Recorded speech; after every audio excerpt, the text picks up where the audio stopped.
अच्छा हाँ बच्चों नमस्ते, जय माता दी।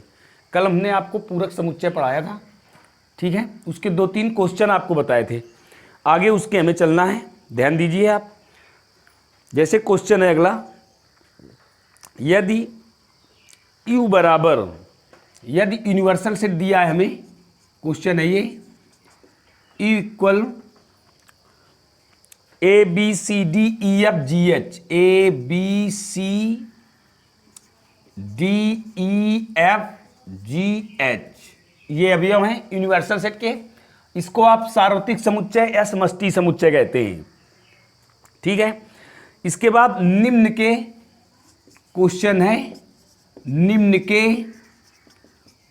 पूरक समुच्चय बताओ, ये बताने हैं। पहला है समुच्चय A equal A B C,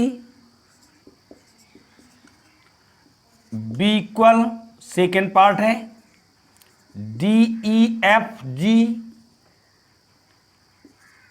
third part है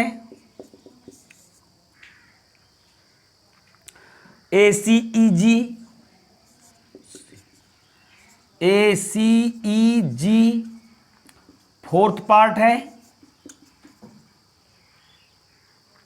F G H A, F G H A. अब देखिए, अगर आपने कल हमारा अगला इसके पहले वाला यदि आपने वीडियो देखा है तो इस सवाल को आप पूर्णतया कर सकते हैं। ये बताने की आवश्यकता नहीं है, हमें पूरक समुच्चय ज्ञात करना है, कंप्लीमेंट्री सेट ज्ञात करना है। समष्टि समुच्चय ऊपर दिया हुआ है और ये समुच्चय दिए गए हैं, ठीक है। तो आपको हम अगर एक क्वेश्चन बता दें तो शेष 3 क्वेश्चन आप कर सकते हो। हम आपको बता रहे हैं थर्ड पार्ट का आंसर बता रहे हैं। कल हमने आपको बताया था ये आप अपने आप कर सकते हैं। लिखा है हमें क्या निकालना है, थर्ड पार्ट में सी समुच्चय इक्वल ए सी ई जी दिया है और universal set A B C D E F G H दिया है। आपको पूरक समुच्चय निकालना है तो सी डैश इक्वल क्या होगा, यू माइनस सी। तो इसका अर्थ क्या हुआ, यू के वे अवयव जो सी में ना हो। हमें समष्टि समुच्चय के वे अवयव लिख देने हैं जो सी में उपस्थित नहीं है। तो देखिए ए सी ई जी सी में है, तो आप इससे ए सी ई जी निकाल दीजिए। तो क्या बचेगा करके, बचेगा करके ए तो बचेगा नहीं, ए इसमें है, बी बचेगा, बी, इसके बाद डी, इसके बाद एफ, इसके बाद H, B D F H. और कौन से अवयव बचे आप देख लीजिए, 4 अवयव ए सी ई जी इसमें है, ए सी ई जी। तो क्या क्या बचा करके, बी डी एफ एच। बस यही हमारा आंसर हो गया। इस प्रकार से आप ये तीनों क्वेश्चन कर सकते हो, ठीक है। फिर अगला क्वेश्चन देखिए आप। अगला क्वेश्चन है, ये आप पूरक समुच्चय आप कर लोगे। अगला क्वेश्चन है, प्राकृत संख्याओं के समुच्चय को सार्वत्रिक समुच्चय मानते हुए प्राकृत संख्याओं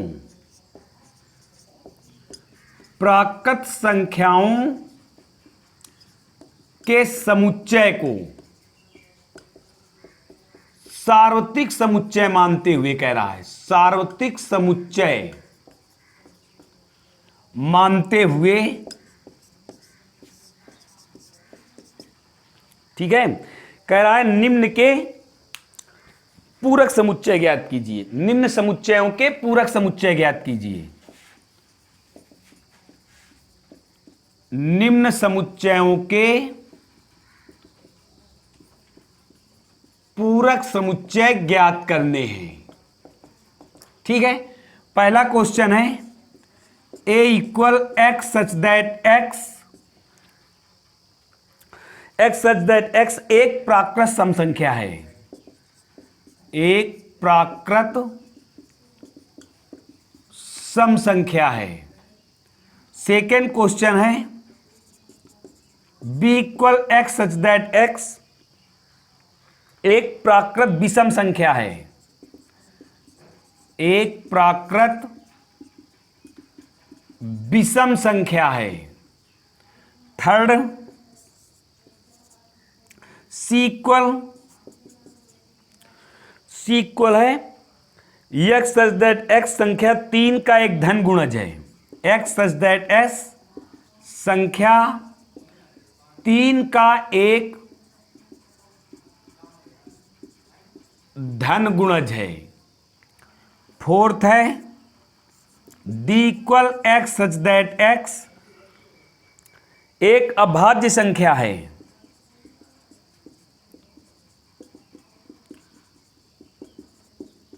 और पांचवा पार्ट है e equal X such that x 3 और 5 से विभाजित होने वाली एक संख्या है। 3 और 5 से विभाजित होने वाली संख्या है। देखिए आपको ये 5 समुच्चय दिए हुए हैं और किस रूप में दिए हुए हैं? ये पांचों समुच्चय आपको किस रूप में दिए हुए हैं? समुच्चय निर्माण रूप में। और यूनिवर्सल सेट क्या है हमारा? सार्वत्रिक समुच्चय क्या है? सार्वत्रिक समुच्चय है प्राकृत संख्याओं का समुच्चय। प्राकृत संख्याओं का समुच्चय अर्थात यदि आप देखें इसका आंसर, तो इसके आंसर में आपको ये देखना है प्राकृत संख्याओं का समुच्चय क्या है? प्राकृत संख्याओं का समुच्चय यूनिवर्सल सेट इक्वल n है। इसका मतलब क्या है? 1 2 3 4 5 6 डॉट डॉट। ये प्राकृत संख्याओं का समुच्चय है। अब हमें क्या ज्ञात करने हैं? पूरक समुच्चय ज्ञात करने हैं। तो देखिए हम आपको आंसर बता रहे हैं इसका। फर्स्ट नंबर थोड़ा सा ध्यान देना और हम जो हम बोल रहे हैं उसको भी सुनना आप। जैसे हमें a डैश ज्ञात करना है, ध्यान दीजिए आप। a डैश इक्वल क्या हो जाएगा? u माइनस ए हो जाएगा। आप जानते हैं a का पूरक समुच्चय a होता है। ठीक है, आपको बोर्ड में दिन ना दिखाई पड़ रहा हो, देखिए हम आगे करके बता रहे हैं। हमें a डैश ज्ञात करना है, ये क्या होता है? u माइनस ए होता है। इसका अर्थ क्या हुआ? a में हो, u में हो, a में ना हो, अर्थात इसमें हो परंतु इसमें ना हो, तो आप गुण रूप में ही लिख सकते हैं। आपको ज्यादा गड़बड़ नहीं। देखिए आप जानते हैं जो नंबर बने हैं ये सम और विषम मिलकर बने हुए हैं।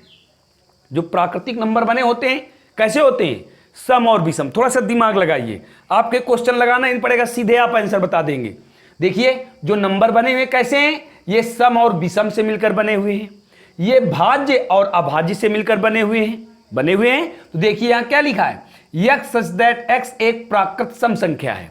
तो अगर पूरक समुच्चय निकालेंगे तो यहां से क्या निकल जाएगा? सम अवयव इससे हट जाएंगे तो क्या बचेगा? विषम बचेगा। तो इसका आंसर क्या हुआ? x सच दैट x एक प्राकृत विषम संख्या है। आपको यहां क्या लिख देना है? विषम। सम हमने बाहर कर दिया। देखिए इसका आंसर हो गया फर्स्ट पार्ट। अब सेकेंड पार्ट में आइए। सेकेंड पार्ट में क्या है? कह रहा एक प्राकृत विषम संख्या है। सेकेंड पार्ट में दिया है विषम संख्या। तो आप जब इससे विषम संख्याएं निकाल लेंगे तो क्या बचेंगी? सम संख्याएं बचेंगी। तो सेकेंड पार्ट में आप क्या, सेकेंड पार्ट का आंसर क्या करोगे आप? यहां विषम के स्थान पर सम हो जाएगा और गुण रूप में ही आप लिख दोगे। यहां लिखोगे कैसे? b dash equal u minus B, और यहां क्या लिख दोगे? सम। ये भी देखिए आंसर हो गया।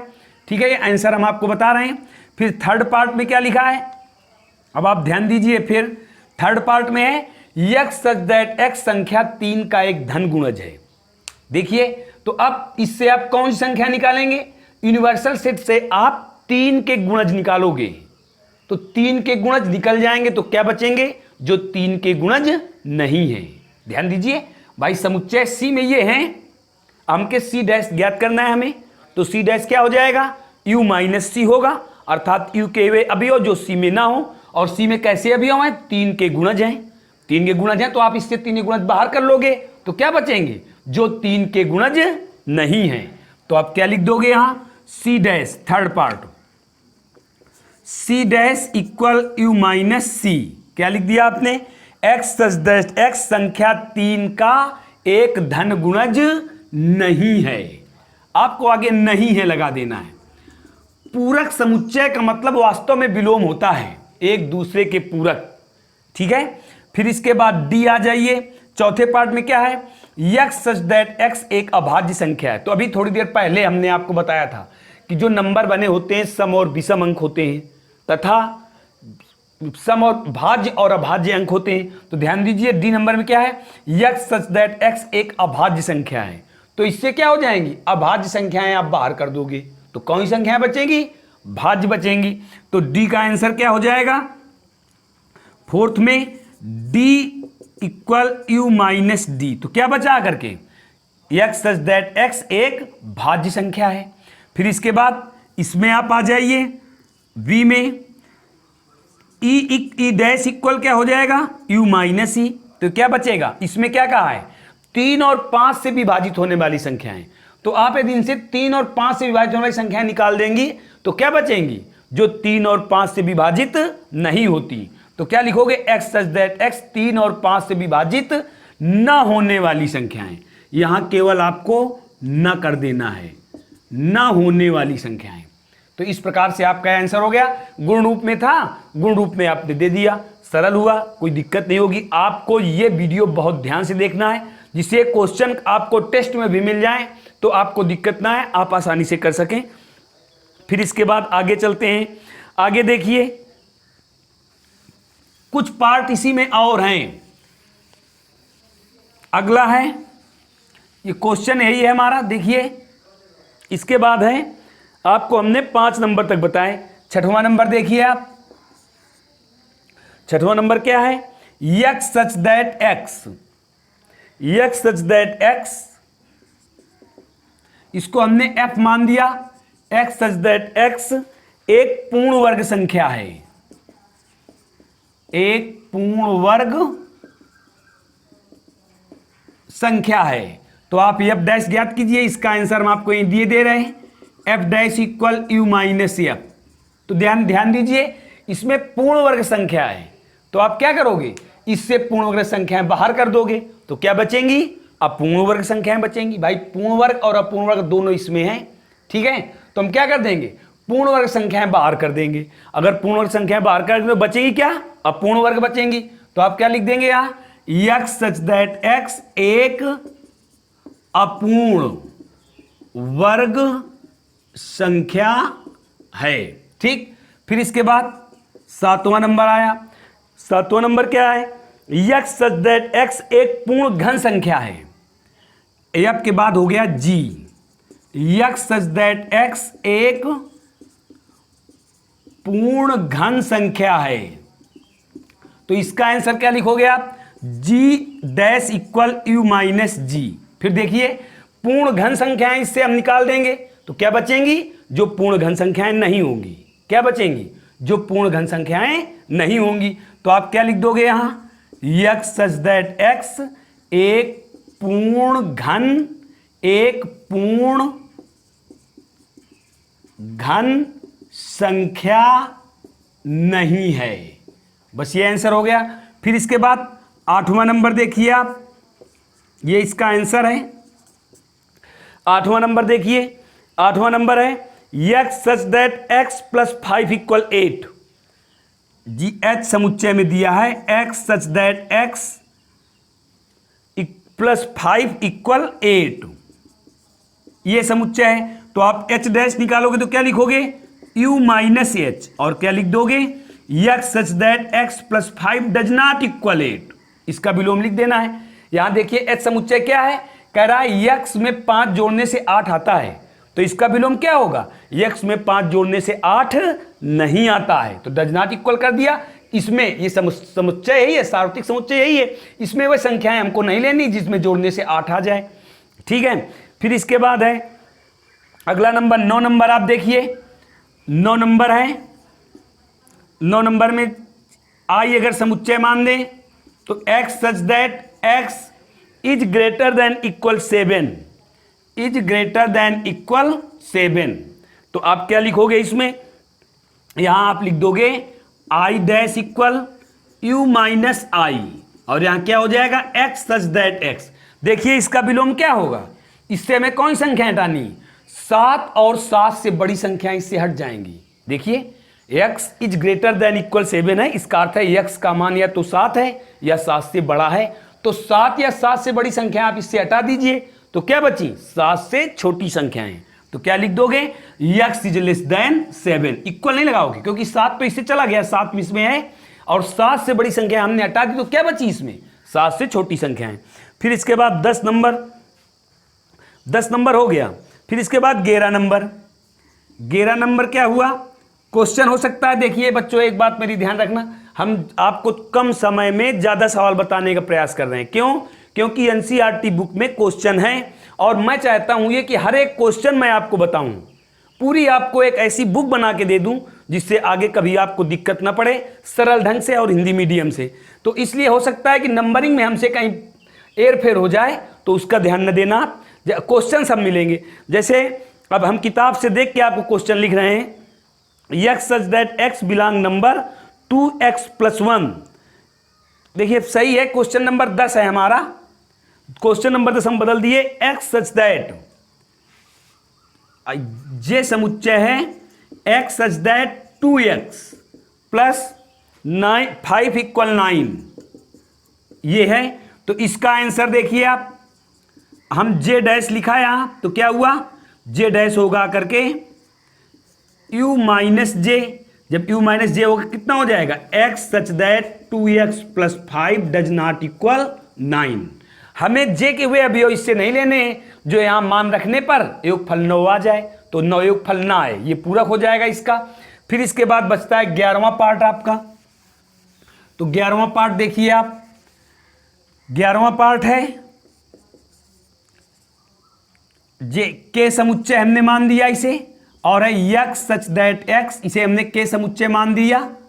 x such that x belongs to number और 2x + 1 is greater than 10, 2x + 1 is greater than 10, ये है। यानी 2x धन 1 बड़ा है 10 से। तो अब हमें क्या करना है? के डैश समुच्चय यदि आप निकालोगे तो क्या लिखोगे? u - k। अब क्या लिखोगे यहां? x such that x। अब देखिए ध्यान से आप, इसमें जब जोड़ते हैं इनको तो 10 से बड़ी संख्याएं आती हैं, तो वे संख्याएं यहां से हटा दी जाएंगी जो x के स्थान पर रखने से 10 से बड़ी संख्याएं प्राप्त कराएं। तो अब बचेंगी क्या? 10 या 10 से छोटी। तो क्या लिखोगे यहां? 2x + 1, x such that x belong number और 2x + 1 is less than equal 10। बस यही हमारा आंसर हुआ। तो इस प्रकार से आपके 11 पार्ट हो गए। आपने इसमें क्वेश्चन में ध्यान दिया है, जरूर ध्यान देना, न ध्यान दिया और ध्यान देना। इसमें दिए हमें सब समुच्चय निर्माण रूप में, उसी प्रकार से हमने इनके आंसर भी दे दिए। समुच्चय निर्माण विधि में हम जानते हैं पूरक समुच्चय एक दूसरे के विलोम होते हैं, ठीक है। तो यदि देखा जाए तो हमने विलोम शब्द लिख दिए हैं यहाँ, हिंदी में जानते होंगे आप अपोजिट वर्ड का हमने यहाँ प्रयोग कर दिया है, ठीक है। फिर इसके बाद अगला क्वेश्चन अगर चलते हैं तो आपको क्वेश्चन बता रहे हैं, क्वेश्चन में ध्यान देना और ये क्वेश्चन आप स्वयं कर सकते हो।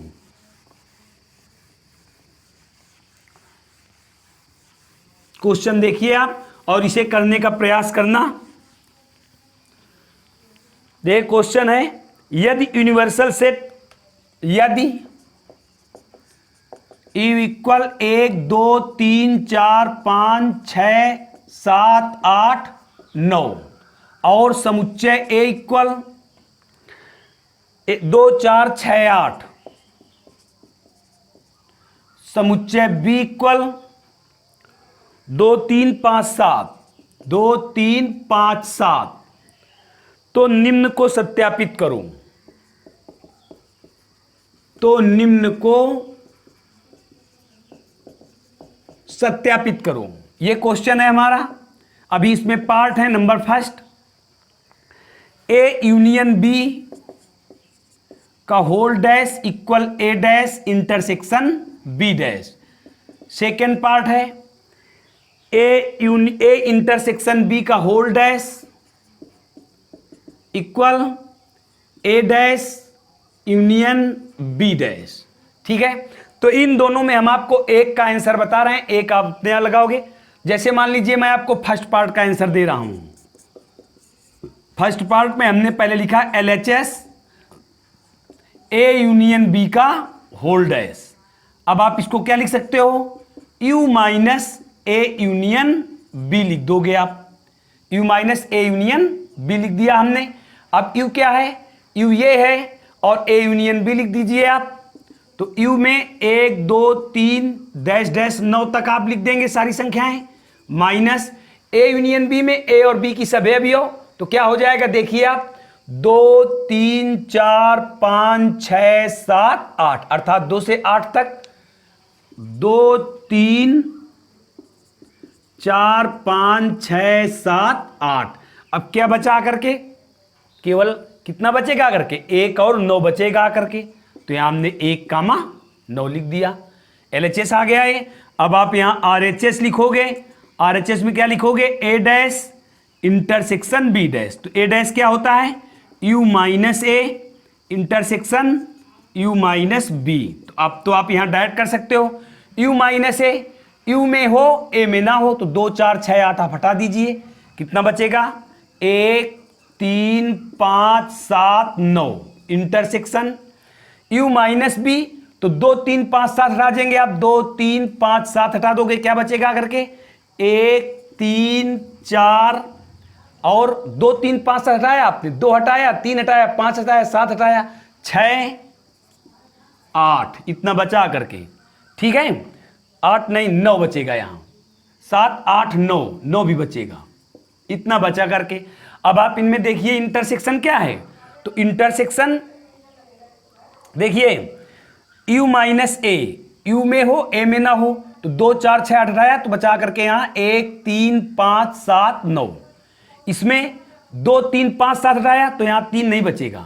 बी में देखिए क्या है, 2 3 5 7 है, तो 2 3 5 7 हटाया, कितना बचा है, 1 4 6 8 9, 1 4 6 8 9। अब देखिए इनमें इंटरसेक्शन क्या है, 1, 9। तो आप देखिए LHS और RHS बराबर हैं, तो LHS इक्वल RHS। इस प्रकार से आप सेकेंड पार्ट लगा लीजिएगा।